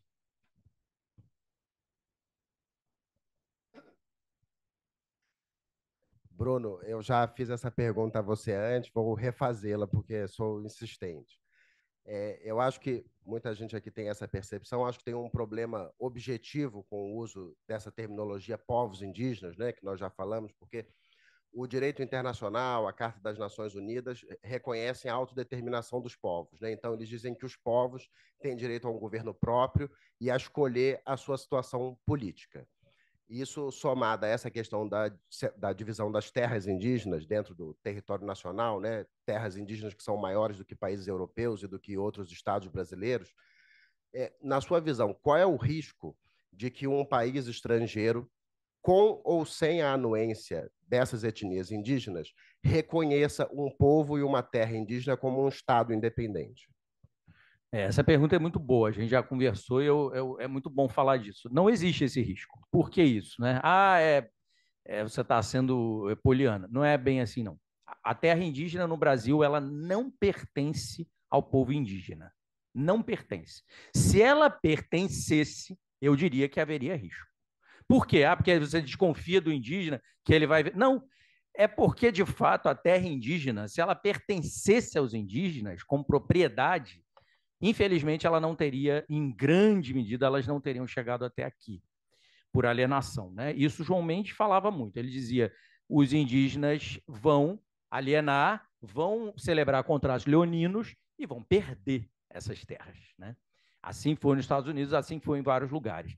A terra indígena pertencente à União, a terra é um naco do Estado Nacional, do Estado Federal. A posse é indígena plena, evidente. Eles estão dela e eles são ancestralmente os donos daquele território onde eles estão.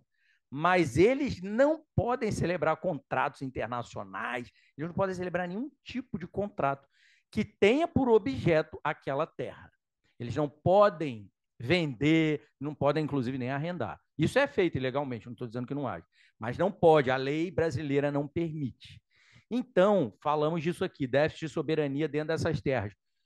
Existe um déficit que é do Brasil, que é um problema de organização, de estrutura do Estado Nacional inteiro. Agora, dizer que isso é exclusivo de uma terra indígena, não é verdade. Isso é um problema que o país tem, de administrar as suas próprias terras, administrar ele próprio, né? As próprias Forças Armadas. Não existe inimizade, né, entre os indígenas e as Forças Armadas. Pode existir um caso ou outro particular de alguma coisa, mas os indígenas não têm ódio às Forças Armadas do Brasil. Muito pelo contrário, volto a comentar que na Amazônia, até onde a gente sabe, a quantidade significativa de soldados e suboficiais e até oficiais também, que são indígenas, né? Ou filho, neto, enfim, de indígena. Então, não existe isso, né? Isso é colocado como se existisse, né? Faz-se muito, como eu falei, uma cortina de fumaça, mas isso não é verdadeiro. Isso não é verdadeiro. Obrigado. Quarto debatedor, agora no meio virtual, o nosso confrade, oficial de inteligência Sanches. Boa tarde, professor. Parabéns por sua abordagem. O senhor entende que uma terra indígena deva pertencer a uma etnia ou possa reunir várias etnias? O exemplo é a terra indígena Raposa, Serra do Sol, tão falada, tão abordada. São 5 ou 6 etnias que estão numa única terra indígena. Qual a sua visão, professor? Não, obrigado pela pergunta, professor. Não há nada contrário a isso, porque isso tem a ver, aí sim entra o que o Daniel perguntou de autodeterminação. Os indígenas, hoje em dia, às vezes uma terra foi demarcada, não é, historicamente, e eles acabaram se reunindo. Essa que está na ACO 1100 e no RE, né, do Supremo Tribunal Federal, é exatamente assim. Lá em Santa Catarina, tem Caingangue, Xocleng e Guarani na mesma terra. E o Estado de Santa Catarina, os proprietários rurais, querem, enfim, a guerra toda, né, jurídica é essa. A FUNAI diz, é terra indígena ancestralmente, foi demarcada e as pessoas teriam que sair, né? Enfim, desintrusar, como se fala na FUNAI. E há uma contraposição, não é? Inclusive judicial, claro, há uma ação que chegou até o Supremo e diz, não, mas a gente tem direito, não é? Houve titulação lá na República Velha, é verdade também. Então, a República Velha titulou terras sabendo que era dos índios e dando para os terceiros. Mas não existe, porque aí sim entra uma questão de autodeterminação. Mesmo que o povo Xocleng, o povo Caingangue, o povo Guarani, Imbiá, não sejam o mesmo povo, eles são muito diferentes entre eles convivem na mesma... Claro, não é no mesmo local exato, é numa terra muito grande, entre aspas, né? Hoje só sobraram 14 mil hectares, dessa que eu estou falando, era em torno de 30 a 40 mil. Então, lá dentro tem as comunidades, né, aldeias Xocleng, Caingangue e Guarani. Eventualmente, um indígena Guarani se casa com o Xocleng? Sim, tem filhos entre eles, é interétnico. Sim, é convívio interétnico. Obrigado. Quinto debatedor, o nosso confrade, professor Paulo Fernando, segue-se o nosso confrade, coronel Ivan Costa. Boa tarde, parabéns pela sua apresentação. Eu estou mais interessado, o senhor falou aí sobre os povos originários, os povos que estão no Brasil. Se o senhor teria alguma informação sobre sobre a questão de povos não indígenas, né? Sobre os quilombolas, sobre uma comunidade lá no Maranhão de quilombola, que houve lá a questão da Barreira do Inferno, que foi um problema lá com os quilombolas, e em alguns outros lugares do Brasil existem ainda comunidades que são originárias de antigos quilombos, que em alguns lugares aí até eles falam até o português seiscentistas, né? Quer dizer, eu não estou questão de que eu estou querendo fugir do assunto, mas como houve menção de sua parte aí dessa questão, quer dizer, isso é uma coisa que a gente tem muito pouca informação. Tá certo, confrade. Deixa eu lhe dizer, foge um pouco, mas assim, existem povos aqui, claro, não são numericamente tão grandes como os povos indígenas, que de fato são mais minorias, né? Essas minorias étnicas que são de fato pequenas. Existem os povos quilombolas, os povos tradicionais de uma maneira geral. Existem comunidades muito interessantes, uma no Maranhão, que era toda albina, né? Porque geneticamente é endogâmica, não é? E falava da volta de Dom Sebastião de Portugal. O Brasil é rico, muito rico culturalmente, então tem até esse tipo de coisa, né? Que a gente pensa, meu Deus, parece um enclave do século XVI no mundo do século XXI. Não deixa de ser, não deixa de ser. Contudo, eu não sou especialista, não é, em territórios quilombolas. Lembrando isso, que os territórios quilombolas diferentes da terra indígena eles têm, as comunidades têm propriedade, mas também tem cláusula de inalienabilidade, mas de fato difere das terras indígenas que são bens da União. Juridicamente é bem diferente, bem diferente. Obrigado. Nosso sexto debatedor, nosso confrade coronel Ivan Cosme, segue-se o nosso confrade, o professor Pedro Calmon Filho. Professor, inicialmente agradecer a palestra. E eu tive na carreira militar duas oportunidades de lidar com a questão indigenista, né? Indígena. A primeira como capitão, quando eu fundei um quartel na fronteira com o Paraguai e fiquei responsável, não sabia que era das minhas missões, depois vi que era, responsável por uma colônia indígena, que tinha índios Terenas, Caiapós e Guaranis. Um totalmente diferente do outro. Né? Então, ali a primeira colocação que eu faço é que eu vi a necessidade, aí eu não sei, vai fazer parte da minha pergunta, né? A necessidade de integrar eles à nossa civilização. Porque o que eles faziam era absurdo, que eu não vou nem relatar aqui. Eu tinha de lidar com aquilo, dentro daquela ótica de que eu não podia ser agressivo com eles e, ao mesmo tempo, fazer uma aproximação. Que, aliás, eu usei as cobras, né? Porque eu precisava de soro antiofídico. Então, eu falei, vocês trazem as cobras para mim, que eu monto o Butantan e dou o soro para vocês. Isso é a primeira oportunidade. E a segunda, já como oficial de Estado-Maior, lá no Estado-Maior do Exército, quando chegou a mim uma questão de vamos dizer assim, um cercamento da Calha Norte pelo sul, com uma confecção de nações indígenas. Eu tive com o mapa na mão, que fui encarregado de levar à presidência da República na época, Casa Militar. E aí, nessa época, eu me deparei com uma outra realidade em que, coincidentemente, aonde havia uma colônia indígena, também havia uma ONG, normalmente do CIMI, normalmente o CIMI, e também, de acordo com o projeto Radan, isso tudo é no século passado, né? O finalzinho aí. No projeto Radan, uma colônia mineral. Então, a pergunta que eu faço, essa integração índio-civilização brasileira é possível se respeitando a legislação que tem em vigor? E o segundo, essa coincidência, era coincidência mesmo? Sua pergunta é capciosa, hein, Coronel? Não, mas o que se passa é o seguinte: Terena, Guarani e qual outro povo que o senhor falou? Caiapó, Mebengocrê, são totalmente diferentes, né? E cada um tem um entendimento, uma cosmovisão, não é? Uma cosmologia completamente diferente da outra em relação a tudo, a nós, àquilo que a gente representa e às coisas que se apresentam na frente deles. Agora, hoje em dia, eu diria que o contato, não é, entre nós e esses povos é tão maior do que nessa época que o senhor relatou, talvez anos 80, né, 90, já é tão maior, a interação é tão maior, até por causa da própria internet, que o senhor acha que o senhor teria menos problema na comunicação com ele.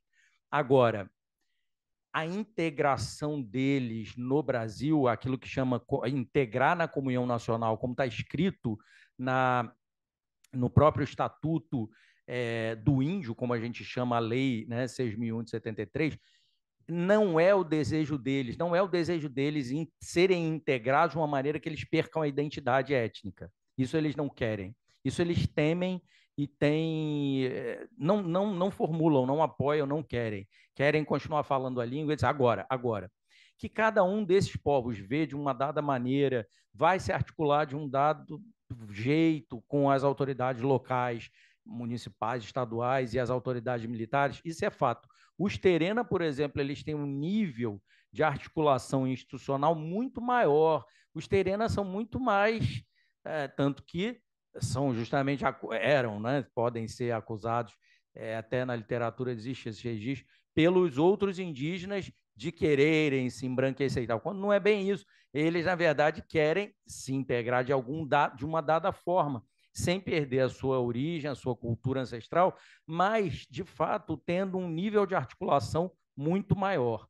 Mas, volto a dizer, essa articulação ela deveria ser institucional, quer dizer, as vias institucionais daquele povo com as vias institucionais nossas, né? Instituição para instituição. Pois é, porque tanto seja da nossa parte, né, que é fraco, né, em relação a isso, a essas relações institucionais, essas relações, no caso, com as etnias, né, isso nosso é fraco, como da parte deles também, às vezes, pode ser fraco. Um povo pode estar muito melhor articulado do que outro povo. E aí a gente vai ter que saber lidar, né? Em relação a essas entidades, o CIMI, eu só falo especificamente do CIMI, que é o Conselho Indigenista Missionário da CNBB, que é da igreja. Um braço, né, o braço missionário da igreja atual, que considera que não se deva fazer evangelização forçada. Claro, né? A igreja pensa isso. Mas que é claro que é braço de evangelização. Depende muito do agente, eu diria. Por quê? Porque, historicamente, quando eu entrei na FUNAI, o CIMI ainda não tinha relação com a FUNAI. Isso é muito recente, 2012. É porque o indigenismo estatal ficou tão fraco, que o CIMI e a FUNAI, por exemplo, passaram a, entre aspas, se dar bem. Porque, historicamente, o CIMI e a FUNAI brigavam muito. Então, essas entidades, não é? Essas organizações indigenistas que não são do Estado, tendem a ter algum grau de conflito, não é? De atrito com a FUNAI, que é o órgão do Estado. Historicamente, teve muito isso. E a FUNAI ela foi sendo tão enfraquecida, tão desguarnecida, tão empobrecida, que isso é verdade. Às vezes, uma organização indigenista que não é do Estado tem mais aparato, mais força, porque tem aparato, do que a FUNAI local. Agora, isso não é de um dia para a noite. Isso aconteceu ao longo dessas últimas décadas todas, né? Então, aí sim é verdade. As pessoas olham isso e pensam, meu Deus, a ONG, ela é rica, você vê uma casa de uma ONG e vê uma da FUNAI, você pensa, nossa, ela é rica e a FUNAI é pobre. Sim, mas por que a FUNAI é pobre? Não foi a ONG também, imediatamente, que fez a FUNAI ficar pobre. Foi o Estado Nacional Brasileiro que fez isso aí, né? Os governantes sucessivos. Agora, essa coisa das ONGs, falar isso, né, de uma maneira singela, reducionista, terem interesses, isso é óbvio, é o que eu já comentei aqui. Ninguém quer fazer mineração numa terra indígena porque ama os índios e a causa deles. Ninguém. Então, todo mundo tem algum interesse. O interesse da FUNAI existe. É a salvaguarda dos direitos dos indígenas e das terras indígenas, que são bens da União. Existe um interesse nisso. É a manutenção dessas terras, né? Obrigado. Sétimo debatedor, nosso confrade, professor Pedro Calmon Filho. Segue-se o nosso confrade, Coronel Galvão.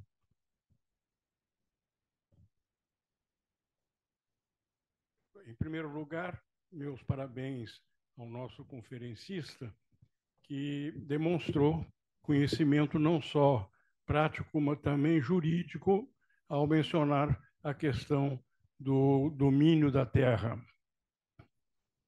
E eu gostaria de fazer uma pergunta com um pequeno introito, uma pequena história de início.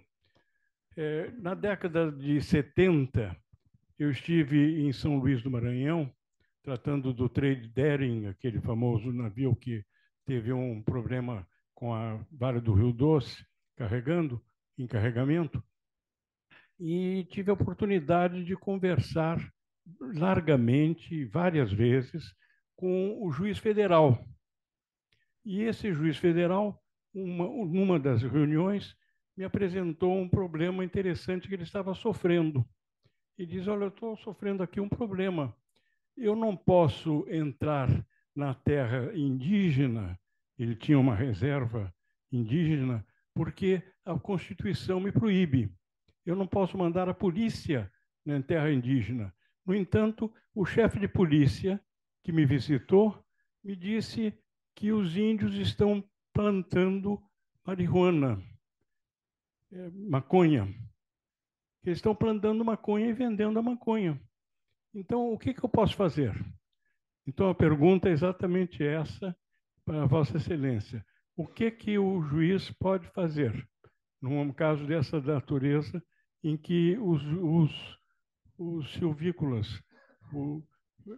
protegidos por esse poder de não poderem ter invadido a sua terra, estão plantando maconha? Muito obrigado. Professor Pedro Calmon Filho, não é? Filho do grande Pedro Calmon. Não, professor, na verdade, não. Claro, eu entendi que o juiz se sentiu tolhido, não é? Mas isso não é procedente no sentido de que a Polícia Federal, justamente porque as terras indígenas são federais, né? Ela entra livremente nas terras indígenas, né? Aliás, as polícias estaduais também entram. E o conflito com as polícias estaduais é muito grande, exatamente porque não existe treinamento nenhum, quase nenhum, nas polícias estaduais para as terras indígenas. Então, o conflito é gigantesco. Historicamente, as polícias militares entraram, barbarizaram, mataram, fizeram. A Polícia Federal já tem um mínimo treinamento em relação às terras indígenas, não é? As terras indígenas são bens da União, então elas vão entrar para combater ilícito. Tanto que extração de madeira ilegal e garimpo ilegal, a Polícia Federal entra, explode as embarcações de garimpeiro, é ela justamente que faz isso com o auxílio das Forças Armadas. Então, é claro que ela entra, a Polícia Federal entra. O juiz, contudo, às vezes, dependendo da situação, que é essa que o senhor narrou, né, de plantação de maconha lá para venda, ele podia, na ocasião, dada talvez a falta de articulação, não é, com o povo, com a falta de pessoal também, às vezes, na Polícia Federal local, na superintendência, relativa à falta de contato, às vezes, não é, entre liderança daquele povo e autoridades da Polícia Federal, ele tinha receio de ele conduzir uma ação, não é, judicialmente, que ele desse a ordem para a polícia agir e que ele fosse ser prejudicado. Aí é uma questão mais da pessoa, né? É um receio que a gente entende, a pessoa tem um receio do que venha a ocorrer depois, né? Pode haver conflito, pode haver morte, e ele não queria isso para ele. Mas dizer que seja impossível a Polícia Federal entrar em terra indígena, isso não é procedente, porque a Polícia Federal, justamente por se tratar de terra indígena, de terra da União, ela entra livremente e é papel dela entrar. Ela sabe bem, agora, claro, depende das articulações. Tem que ter a FUNAI envolvida, não é? Ao contrário do que alguns projetos de lei falam, a gente vai entrar na terra indígena sem autorização do povo e da FUNAI. Bem, então o senhor quer guerra. Porque se o senhor quer entrar numa terra indígena sem consultar o povo indígena, as lideranças daquele povo e a FUNAI, então o senhor quer causar o conflito. porque depende muito dessa articulação para... E agora, claro que os indígenas sabem que a terra em que eles estão é de posse absoluta deles, permanente, tudo que a gente falou aqui, mas é da União. Eles sabem disso, eles estão cansados de saber. Então, é claro que se a Polícia Federal entrar para combater... Aí disse, né? Ah, porque o indígena também comete ilícito. É óbvio, né? Claro que há indígena que comete ilícito, assim como nós também. Entre nós tem 1 milhão de... Não é? De tudo quanto é tipo. Então, tem indígena... Agora, isso é o comum? Ah, o mais comum é o indígena ser o garimpeiro. Não, não é. Claro que não é. Isso é uma fantasia. O mais comum, o garimpeiro, é o não indígena. Agora, é claro, tem garimpeiro dentro da terra indígena que também é indígena? Tem, claro que tem. E está em conluio lá com o não indígena? Claro que tem. A Polícia Federal vai combater o quê? Todos. Né? Aí tem uma outra história que a gente não tem como comentar aqui. Dentro do processo penal, existe cautelas, determinados procedimentos em relação a cada indígena de cada povo, com o grau de conhecimento que ele tem da lei penal e da lei processual penal? Existe também, mas é outra história. Agora, é claro que as autoridades federais podem entrar em terra indígena, porque a terra indígena é da União. Então, a terra indígena, ela, pelo contrário, ela tem que ser protegida pela União, pelas autoridades da União, pelas Forças Armadas da União, pelas forças policiais da União. Não resta a menor dúvida. Obrigado. 8º debatedor, nosso confrade Coronel Galvão. Segue-se o nosso confrade professor Rolf, último debatedor. Boa tarde, professor. Sou o Coronel Galvão, sou confrade do Instituto e também sou assessor cultural do Comando Militar do Leste. Primeiro, eu perguntaria se eu poderia fazer 2 indagações, se eu teria esse grau de liberdade. 2 perguntas. 2 perguntas? Sim. Ele tá pensando. Mas ninguém tem direito a fazer mais 2 perguntas, hein? Vamos lá. Então, a primeira está relacionada ao patrimônio, não patrimônio das terras, mas o patrimônio cultural imaterial dos povos indígenas. Qual é o trabalho da FUNAI hoje em levantar esse patrimônio cultural imaterial, ou seja, costumes e tradições que precisam ser preservados?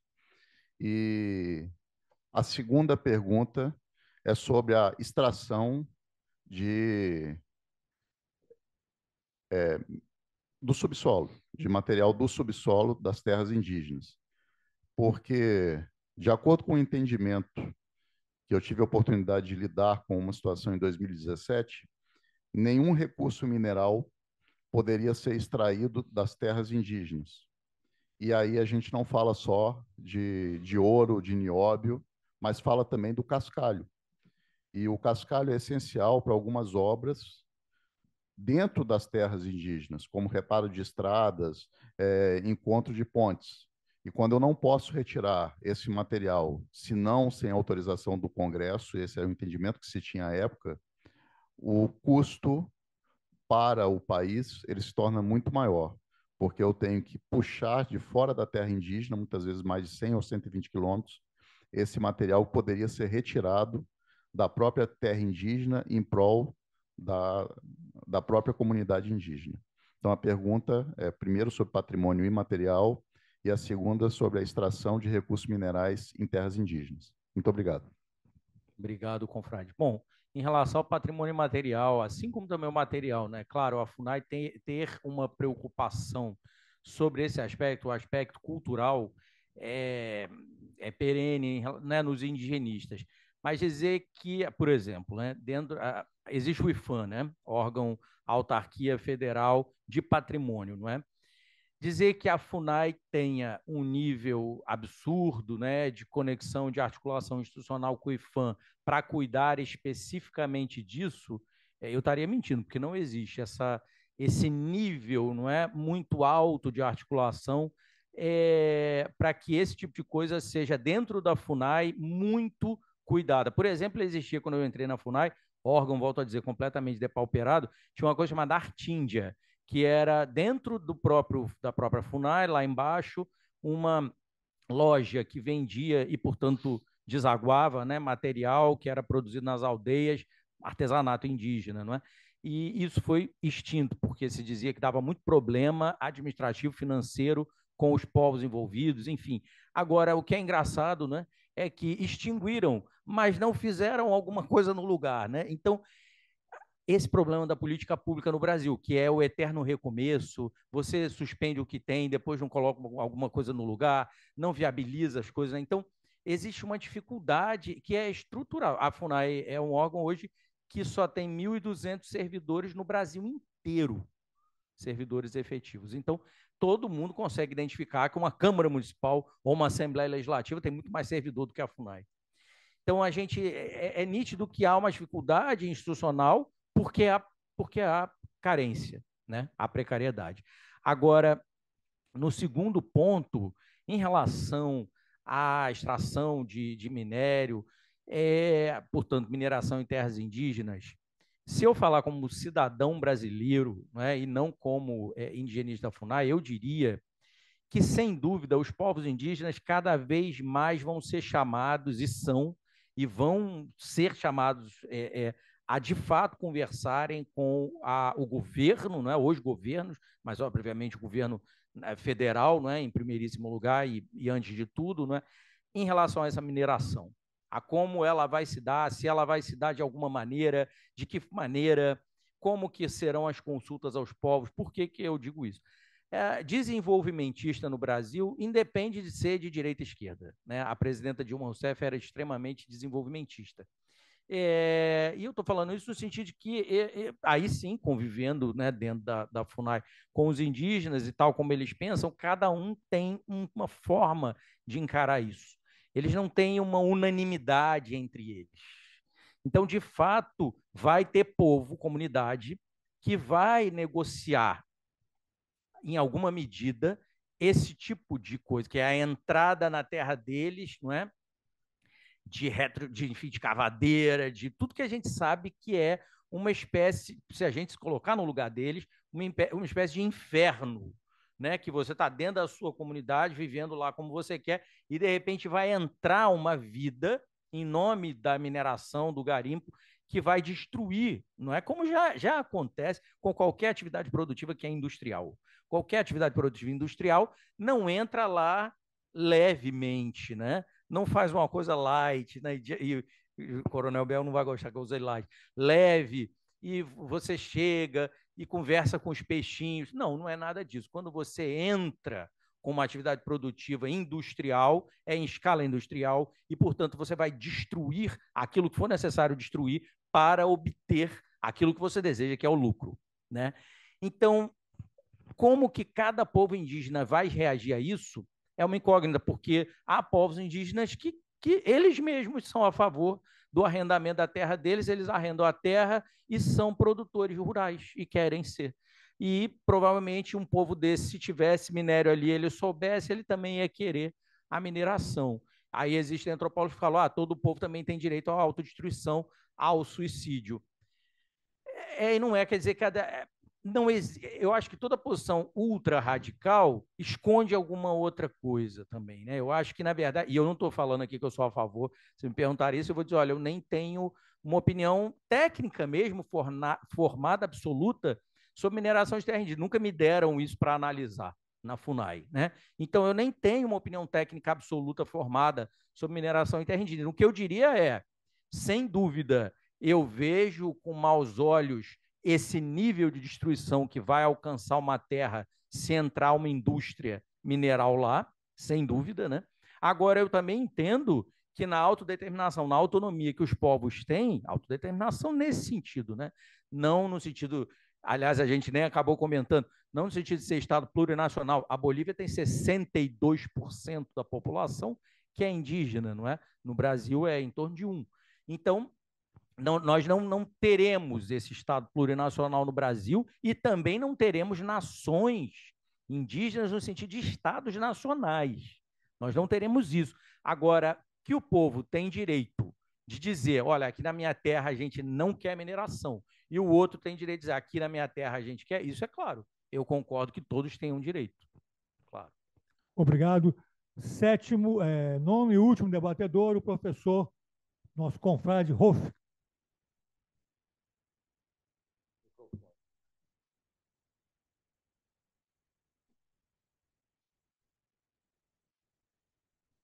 Bom, parabéns, professor Bruno.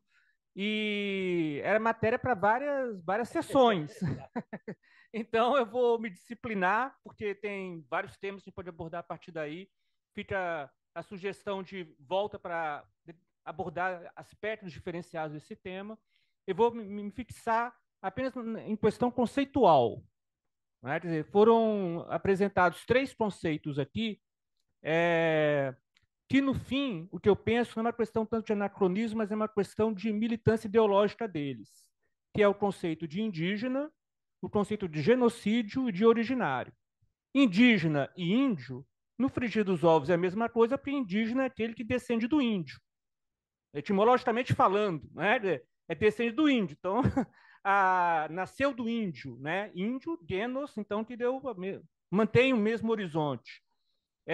Como se quisesse demarcar apenas um território ideológico ali.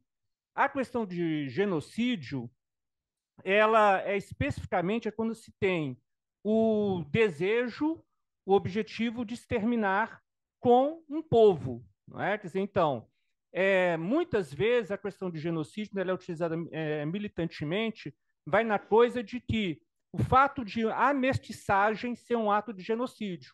Ora, a mestiçagem, tem movimentos étnicos aqui que, por exemplo, dos negros, que defendem essa tese. Não é? Misturou, não é? Palmitagem está acabando com o povo, com uma raça, com uma etnia, o que seja. Né? No caso aqui do Brasil, específico que a gente tem, é que o Brasil ele é uma sociedade, é uma cultura extremamente aberta a diferentes povos e de encontros e mestiçagem. Eu penso que o terceiro, que é originário, ele é um problema porque o Mark Bloch já dizia que quando se fala em origem é sempre um mito. Né? Origem é sempre um mito, porque você vai escolher uma origem lá muito anterior. Esses povos eles tiveram uma dinâmica histórica muito intensa. Minosos estavam na área daqui do Rio de Janeiro, depois foram para o Espírito Santo, depois voltaram para cá, para o Rio, em função de enfrentar os tamoios. Então, quer dizer, transitam, eles têm uma dinâmica, se transformam também. Então, a ideia de que eles são os povos originários do Brasil, quando o Brasil nem existia lá atrás.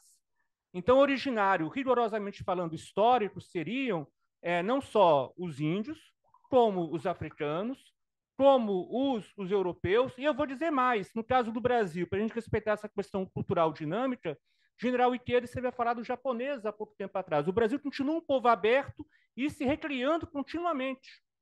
Não é? Quer dizer, então, também os japoneses seriam povos originários desse Brasil, dessa ideia de brasilidade constantemente aberta. Não é? Algo que no passado Roma já foi, o Império Romano lá atrás, em termos do ponto de vista de receber diferentes povos se reconfigurando e que exauriu com o tempo, no caso de Roma. No caso do Brasil, a gente tem essa dinâmica extremamente aberta aí. Então, essa questão conceitual, eu penso que ela está sendo apresentada com o intuito de reforçar certas prerrogativas que elas são, na verdade, apenas ideológicas. Elas não correspondem ao processo histórico, exatamente o máximo cuidado que se tem de ter, acaba se escapando dele.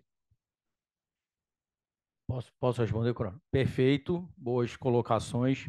Em relação à primeira colocação, genocídio dos indígenas aconteceu sim, não resta a menor dúvida, mas aí você comentou sobre genocídio e a conexão que se faz hoje, argumentativa, discursiva, entre casamentos chamados interraciais na antropologia ou na história e genocídio. Nunca eu vou concordar com isso.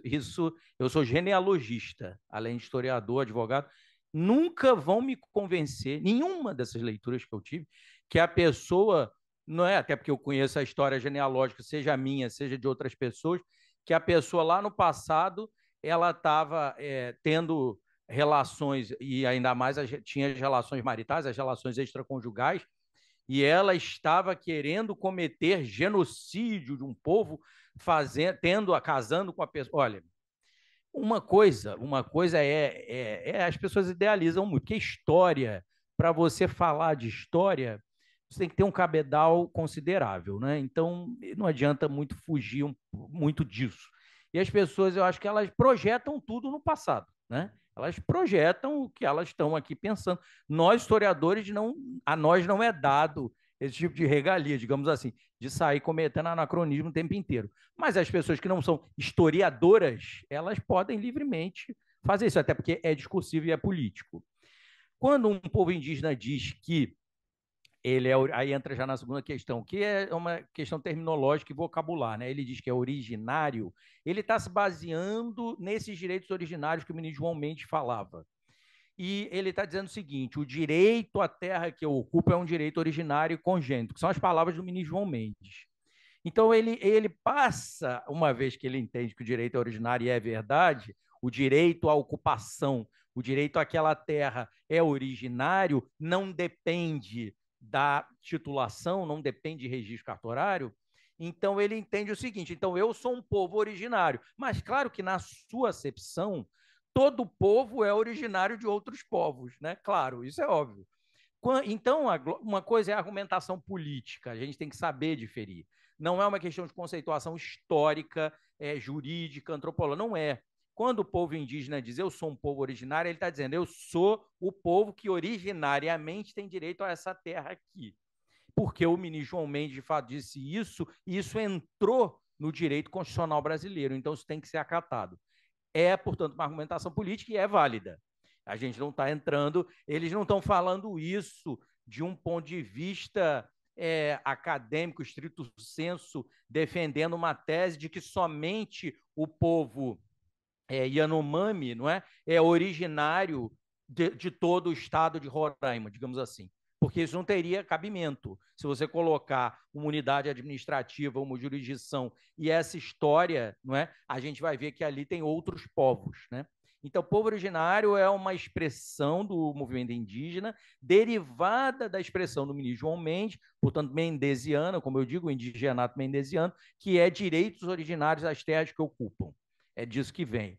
Quanto até me perdi, que você fez vários questionamentos, mas quanto à história do genocídio, eu não concordo com isso, claro, eu não acredito nessa possibilidade de que porque há mestiçagem houve um desiderato de dizimar todo mundo. Agora, isso não contrafacta que muitos antepassados nossos, bandeirantes, queriam dizimar mesmo. Eles chegavam numa comunidade e... porque tem até um filme recente, Rescue, acho que é o nome, né? O Leonardo DiCaprio faz lá um pequeno herói lá, e tem um menino, filho dele, que é mestiço, que é indígena, e aí se vê o que se faz com o filho dele. Então, não é porque houve mestiçagem que também não havia, é uma outra história, uma outra análise, né? Que também não havia o intuito de dizimação de determinados povos quando eles não eram seus amigos. Porque é aquela história do senso comum. Aos amigos tudo, aos inimigos a lei. Você pegava uma comunidade indígena que era contra a colonização da terra deles e deles mesmos e mandava matar, matava todo mundo. Ateava fogo nas aldeias. Por quê? Porque eles eram rebeldes, eles não queriam ceder. Então, você matava. E aí, claro que tinha estupro, aí, claro que tinha tudo isso que se diz hoje em dia. Mas, agora, a gente nem vai entrar nisso aqui, eu falo isso em vídeos no meu canal. Estupro das mulheres, isso aí, olha, a história do direito, sabe? A mulher na constância do matrimônio não era estuprada, mas isso não é a mulher indígena, não. Nem a mulher indígena, nem a mulher negra, nem a mulher branca. Não existia estupro na constância do matrimônio. E isso só acabou agora, muito recente. É toda uma jurisprudência e uma legislação que dizia que a mulher tinha obrigação marital no consórcio. Então, isso é uma coisa muito recente. Agora, imaginar que os nossos avós, bisavós, trisavós tivessem essa mentalidade, porque ele só tinha estupro com as mulheres indígenas e as mulheres negras. Bom, da onde que você tirou essa ideia? Tem a menor ideia. Eu sei que isso não é procedente. Como historiador, posso dizer não. E advogado também posso dizer, não, isso não existe, porque todas as mulheres, infelizmente, podiam ser estupradas na constância do matrimônio. E fora do matrimônio, também. Infelizmente, a própria lei já era, né, enfim, contrária aos direitos das mulheres, né, já era, se a gente enxergar dessa maneira, e a sociedade, mais ainda, pior ainda era a sociedade em relação aos direitos das mulheres, né, muito pior. Então, de fato, são coisas completamente diferentes. A ideia de que houve genocídio, como eles dizem, está certo? Está. Juridicamente falando, isso tem caminhado muito no direito interno brasileiro. A ideia de que houve prática de genocídio aqui no Brasil. Não é só em Ruanda que teve o genocídio, lá do Hutu contra o Tutsi. O genocídio, no sentido do Genos, pega a morte de um Genos, ou seja, a morte de um povo ali, de um povo, aconteceu, porque vários povos não existem mais, porque eles foram exterminados. Agora, dizer que todas as relações étnicas, interétnicas no Brasil foram de genocídio, e ainda mais entrar para esse campo aí dos direitos das mulheres em relação ao estupro, isso eu não posso concordar, porque eu sou especialista também na temática e eu não enxergo assim, eu não vejo isso. Todas as relações eram com dolo de exterminar. Não é assim, tanto não é que eu comentei que nós chegamos hoje em dia e nós temos mais de 300 povos indígenas. Se tivesse tido dolo do extermínio, não haveria nem 30, né? Não teria 300. Então, isso não é procedente também. Muito obrigado. Estão encerrados os debates. Antes de passar a palavra ao coronel Ivan Cosme, fazer 3 observações. De vez em quando dá um branco. A brincadeira que eu fiz a respeito do tempo é em virtude de nós obedecermos os horários do Clube Militar. Então, no Instituto, nós procuramos terminar nossas sessões às 16 horas. Por isso que eu aperto o tempo aqui do pessoal. Segundo, a respeito da palestra do dia 12 de setembro. Eu acabei de receber agora, eu dei para o senhor o nome da palestra, mas eu recebi agora o nome correto da palestra, que é Rota de Colisão, a História, a Crise e o Fim da Varig. Então, essa professora vai falar desde o início da Varig, da sua Constituição, até a crise que levou à sua falência e a situação jurídica que está correndo hoje ainda, que não tem definição.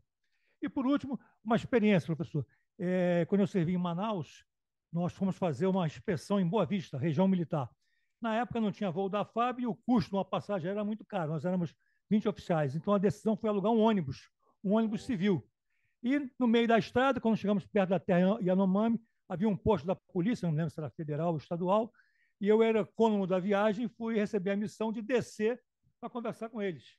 E quando eu desci, ele falou, olha, tem uma barreira indígena lá, você vai conversar com ele, tem hora que ele deixa passar, que não deixa, fica aquela discussão. Mas peraí, nós somos tropa federal, não tem esse negócio. Pô, mas você está no ônibus paisano? Sim, e daí? O meio não importa, nós somos militares. E aí, subi no ônibus, andamos mais 400 metros, paramos na barreira indígena. O meu comandante talvez ter visto a minha reação com os policiais, antes de descer, falou assim, Cláudio, não meto o pé na porta. E foi isso que eu fiz, eu não meti o pé na porta, desci, eles vieram, conversaram comigo, me pediram identidade, mostrei, expliquei o que era, e nós fomos embora. Continuo achando que é um absurdo fazer isso. Mas, se eu não tivesse tomado talvez a mesma atitude que eu tive com os policiais, eu não sei o que poderia ter acontecido. Coronel Pinheiro, por favor. Ele sabe meu sobrenome, mas não sabe. Isso foi meu aluno 2 vezes. Eu só tenho um diploma.